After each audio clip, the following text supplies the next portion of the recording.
اور ان کو تم اور لوگوں سے زیادہ زندگی کے حریص دیکھو گے، یہاں تک کہ مشرکوں سے بھی بڑھ کر۔ ان میں سے ہر ایک یہی خواہش کرتا ہے کہ کاش وہ 1000 برس جیتا رہے، مگر اتنی لمبی عمر اس کو مل بھی جائے تو اسے عذاب سے تو نہیں چھڑا سکتی۔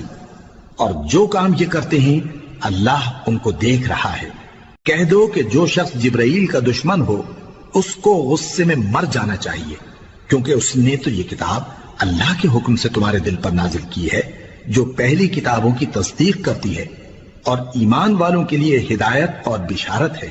جو شخص اللہ کا اور اس کے فرشتوں کا اور اس کے پیغمبروں کا اور جبرائیل اور میکائیل کا دشمن ہو تو ایسے کافروں کا اللہ دشمن ہے۔ اور ہم نے تمہارے پاس سلجھی ہوئی آیتیں ارسال فرمائی ہیں، اور ان سے انکار وہی کرتے ہیں جو بد کردار ہیں۔ ان لوگوں نے جب جب اللہ سے کوئی عہد کیا تو ان میں سے ایک فریق نے اس کو کسی چیز کی طرح پھینک دیا۔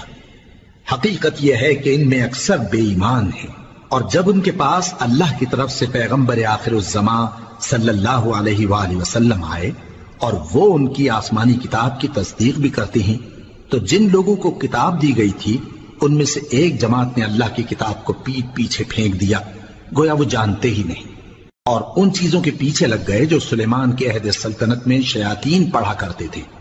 اور سلیمان نے مطلق کفر کی بات نہیں کی، بلکہ شیطان ہی کفر کرتے تھے کہ لوگوں کو جادو سکھاتے تھے۔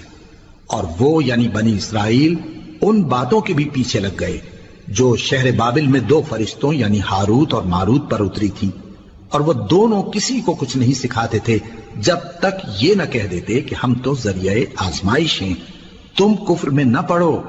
غرض لوگ ان سے وہ چیز سیکھتے جس سے میاں بیوی میں جدائی ڈال دیں، اور اللہ کے حکم کے سوا وہ اس چیز سے کسی کا کچھ بھی نہیں بگاڑ سکتے تھے۔ اور کچھ ایسے منتر سیکھتے جو ان کو نقصان ہی پہنچاتے اور فائدہ کچھ نہ دیتے۔ اور وہ جانتے تھے کہ جو شخص ایسی چیزوں یعنی سحر اور منتر وغیرہ کا خریدار ہوگا اس کا آخرت میں کچھ حصہ نہیں، اور جس چیز کے عوض انہوں نے اپنی جانوں کو بیچ ڈالا وہ بری تھی۔ کیا اچھا ہوتا جو وہ اس بات کو جانتے، اور اگر وہ ایمان لاتے اور پرہیزگاری کرتے تو اللہ کے ہاں سے بہت اچھا صلہ ملتا۔ کیا اچھا ہوتا جو وہ اس سے واقف ہوتے۔ اے اہل ایمان، گفتگو کے وقت پیغمبر صلی اللہ علیہ وآلہ وسلم سے رائنا نہ کہا کرو، انظرنا کہا کرو، اور خوب سن رکھو، اور کافروں کے لیے دکھ دینے والا عذاب ہے۔